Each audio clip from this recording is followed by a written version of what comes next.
Alright, I am throwing my hat in the ring for Hypothesis on the Amazing Digital Circus. After watching episode 6, we've gotten more than enough information for some good solid theory crafting.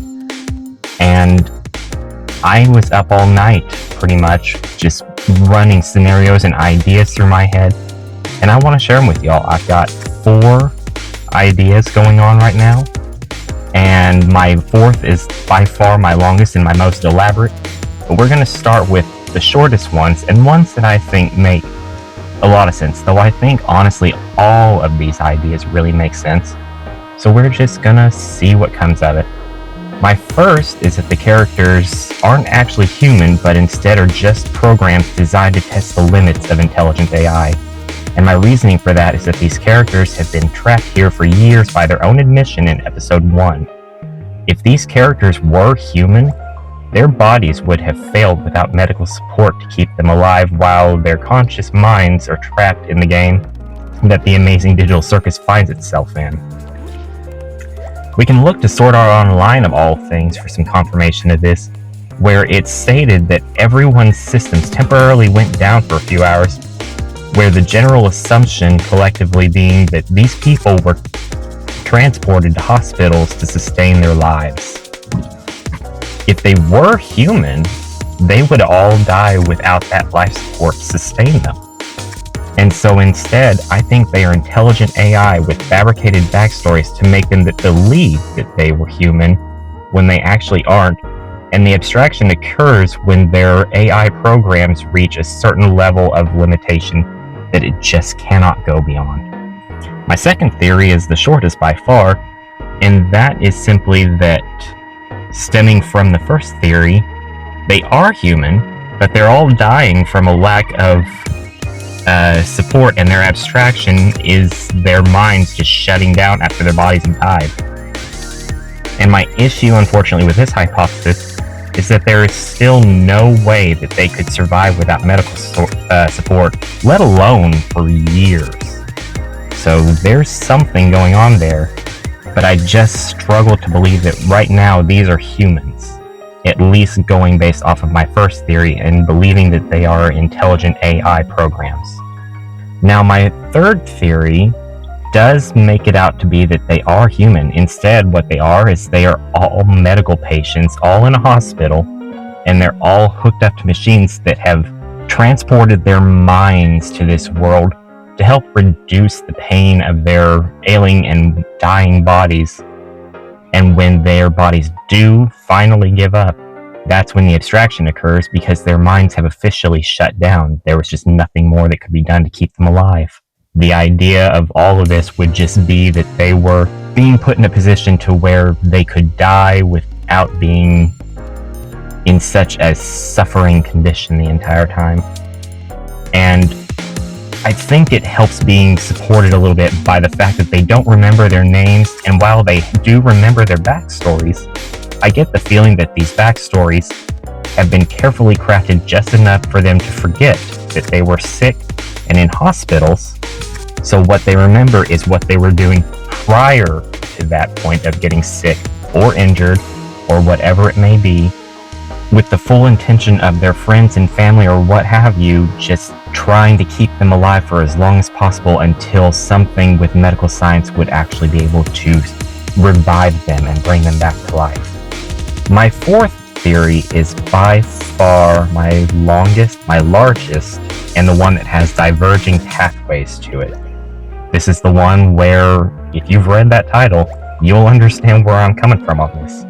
My thought process is that Caine is not, in fact, an AI program like he presents himself to be, but is instead some kind of a mastermind who is most definitely commanded by a real human being.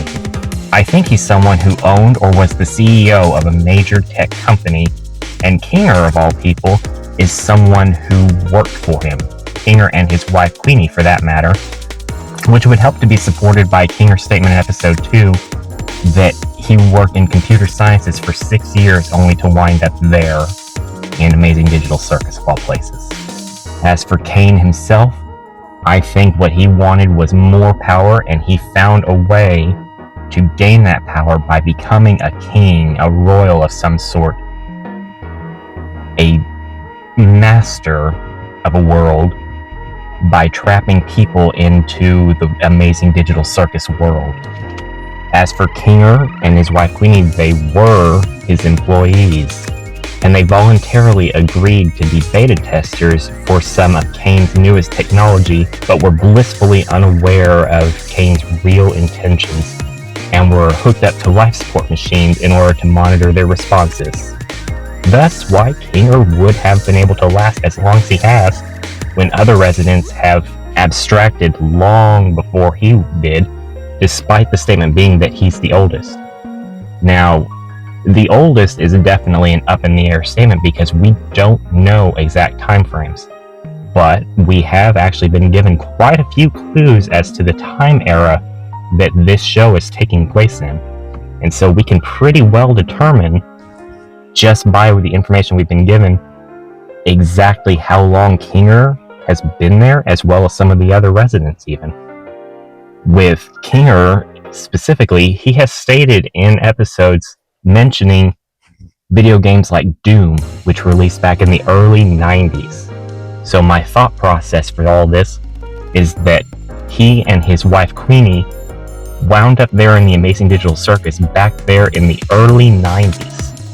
And that's supported by the fact that the Amazing Digital Circus itself looks very much like a point-and-click adventure game from the late 80s and early 90s. As for Pomni, she has mentioned that she would go to abandoned buildings and record herself there and then uploaded it on YouTube. And of course they didn't do well, but what we don't know is how long YouTube has been around for in this world. What we know, based on the reality of our own world, is that YouTube has been around since 2006. So that gives upwards to a 15-year span difference between when Pomni showed up and when Kinger and his wife showed up. With every other character winding up somewhere in that time frame in between, it does help to support the years-long statement that was made in episode 1, while also helping us to understand Kinger's game references to Doom and some other 90s titles, while really not having a full understanding or grasp of anything else beyond that time frame. Not that it's ever been shown or stated, because they have done a solid job so far of really keeping things pretty ambiguous on the time frame. Now, here is where my hypothesis is going to have some diverging pathways. I've mentioned so far that Kinger was a tech person, along with his wife, who agreed to work with Caine in the development of some of the latest tech that Caine's company was doing. However, I can't help but wonder if instead that whole statement was a lie, and in fact Caine and Kinger are held by the same person. Instead, I can't help but wonder if, in reality, Kinger is there to serve as just a pawn, an additional piece to be utilized, and with episode 6 showing that Kinger has these admin-like abilities to be able to create an extra life for Ragatha, it's showing that Kinger has more power than he leads on. Now, it could very well be that he just has admin abilities because he did work for Caine, and that's certainly not out of the question. But I have a more concerning theory, I think is the best way to go about it, where instead Caine and Kinger are the exact same person. It wouldn't take much for him to flip back and forth between the two as he sees fits, especially if he's not mentally stable, which is a very good possibility, and in fact has multiple personalities. And so the Caine personality is one, while the Kinger personality is another. And it gets played out as such in the Amazing Digital Circus. If that were the case, then I think even Kinger's visual representation is a clue to us that there's more than meets the eye. And I think instead what we have going on is that Kinger is nothing more than a pawn in a chess game. And frankly, I think what's going on is Caine is playing a chess game, but with people's lives.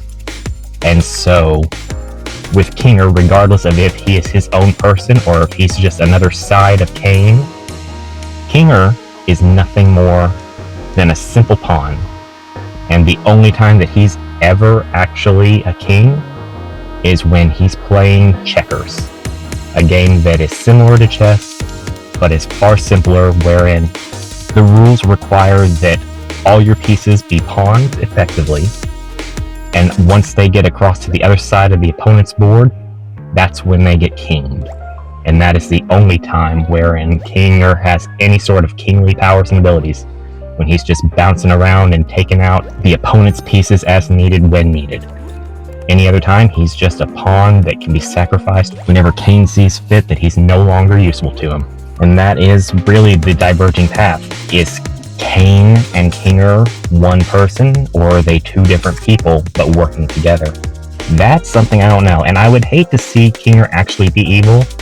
Truthfully, I don't think he is. I think he is genuinely an unwitting pawn who's being used, he's being used, and doesn't have the power to stop Caine in what he's doing. I think my best way to explain all of this is to explain my thought process on all of the other characters and how they fit into this chess game.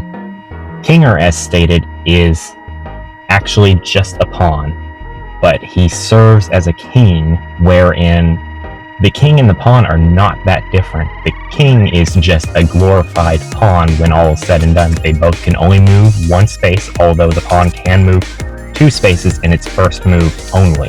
The king has the advantage of being able to move in any direction on the board, but ultimately, it's just an overpowered pawn with no other special abilities, and once taken out, makes for the end of the game.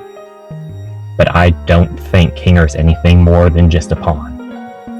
As for his wife, Queenie, she was the queen, and being such a powerful, major piece in the game, losing her as early on as they did has really worsened the chances for the other players in Caine's little game.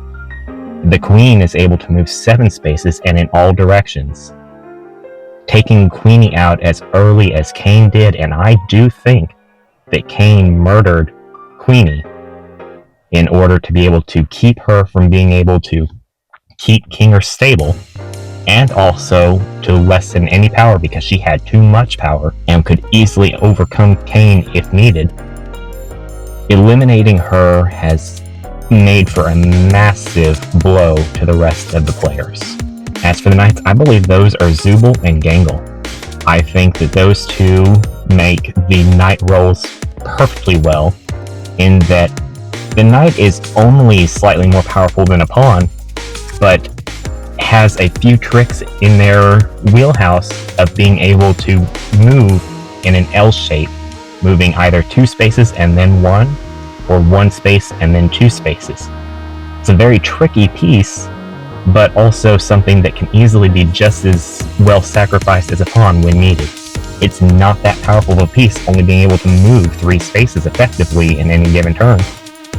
And it can easily be thrown away if need be to keep the more powerful pieces in play. As for Ragatha, I think she's actually a rook in this game. Straight-laced and only able to move forward or sideways, but able to move 7 spaces at a time. However, that direction is in a straight line, always. As for Jax, he's the opposite. He's a bishop. He's the trickster, which explains his personality perfectly.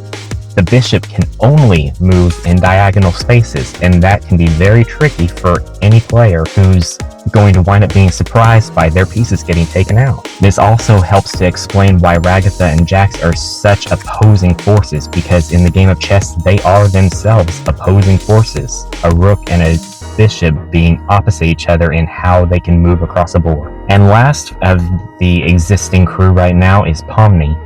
As of this current moment in time, I do think that Pomni is a rook, but she's waning and she's wavering. She's really back and forth on whether or not she's going to continue her straight-laced manner of how she's been operating so far, or if she's going to become more like Jax and become more of a bishop role. Now, I do honestly think that depending on who abstracts next, and I do think Ragatha and Jax are both in trouble, which one of them winds up abstracting next is going to determine the direction that Pomni takes in her time there. If Ragatha abstracts, then Pomni will maintain her existence as a rook and continue to be in opposition to Jax, who is such a trickster force. But I do also wonder then, if Jax abstracts, then Pomni may very well take up the bishop role in his place and become a trickster in her own right. Her being a jester is most certainly not just coincidence, especially considering that Kaufmo was a clown. A clown and a jester are just two sides of the same coin when it all comes right down to it. However, I do think that for Kaufmo, he was nothing more than a pawn. And I think that may well be partly why Jax just didn't care too much about Kaufmo in the long run. I think given his clown appearance and his jokes and all that manner of existing, I think Jax was hoping he would be much like him, a trickster, someone he could get along with, and Kaufmo proved insufficient. Nothing more than one of the 8 sacrificial pawns in this game. And honestly, I think with the pinned comment in episode 6 that Glitch laid out saying that things were only going to be getting more serious from this episode onward, and that the funny times were going to be coming to a much slower, less present time point, I do think we are in for something serious and heavy with episode 7. What it'll be exactly, not yet sure, but I think this is on the right path. Now, in the game of chess, there are 8 pawns, 2 rooks, 2 bishops, 2 knights, a queen, and a king, altogether amounting to 16 pieces on one side. I do fully believe that with the type of game that Caine seems to be playing, his goal is to get it down to 1 piece of each individual type for his game, which will most certainly put both Gangle and Zubul in trouble. And given the way that they have been treated thus far in the show, I get the feeling that after either Ragatha or Jax, one of them is going to be next. Who it'll be, I don't know. We'll just have to wait and see on that, but I do think that is the role at hand. As for the existing roles that have thus far been eliminated in Caine's game, we have lost 7 pawns, 1 bishop, and 1 queen. That bishop, I believe, was Ribbit, Jax's frog-like friend who he seemed to really miss. I think his reason for missing him so much is really simply that they were the trickster duo, fun time pair, and with Ribbit gone, that just broke Jax big time. So as of this current moment in time, with the way that this chessboard is currently set up, you have Caine as a king, you have Gangle and Zubul as knights, you have Kinger as a pawn, you have Pomni and Ragatha currently as rooks, and you have Jax as a bishop. Depending on who abstracts next, we can pretty well safely assume that Pomni's personality is going to take a shift accordingly, and then all that will be missing to have 1 of every single piece on the board, minimum, is going to be the queen. Now, it is very, very possible that either Zubul or Gangle could step up and become the new queen piece. It could also be very possible, though not necessarily likely, that Pomni could become the new queen piece. That's something that I think, based on episode 2, with the type of almost brother-sister-like relationship that Pomni and Kinger have developed, that could become a case. But I'm not yet ready to say yay or nay on that. I think that's pretty up in the air. But I do think there is room for possibility. As for that mannequin that's been seen a couple times walking around or spying or showing up in places, I do wonder if perhaps this sentient mannequin is actually an unknown player, possibly to Caine. So he simply is unaware of how sentient it is. I don't know, that's a pretty big stretch. And this mannequin is trying to gather up his own pieces so that come time for the ultimate chess battle, maybe the rest of the players can be saved while the king goes down. But that's where I'm at with my hypothesis at this point. It's a lot of rambling right now, but these were the ideas that went going through my head, and hopefully I was able to explain them well enough for you all. I don't know that any of this is going to even remotely make solid sense, but that's what I've been coming to with my thought processes last night in my head. I do think Caine is playing a vicious, wicked little chess game, and everyone else there are just pieces in his game for him to utilize and get rid of when he's ready. They mean nothing to him, and they never have. Well, anyway, throw your own ideas and thought processes out there. I'd like to hear more and see what y'all think. Bye!